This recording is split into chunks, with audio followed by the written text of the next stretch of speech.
Alam mo ba na may natatanging bahagi ang lungs ng hito? Ito ang arborescent lungs, isang espesyal na air-breathing organ na tumutulong sa hito na kumuha ng oxygen ng direkta mula sa hangin.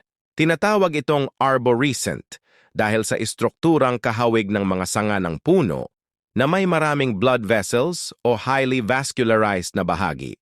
Ang lungs na ito ay matatagpuan sa ibabaw ng kanilang gills at isa sa mga dahilan kung bakit kayang mabuhay ng hito kahit sa mababaw na tubig na may napakababang oxygen. Dahil sa natatanging kakayahang ito, ang hito ay isa sa pinakamadaling alagaan sa mga fish pond at aquaculture setups sa Pilipinas.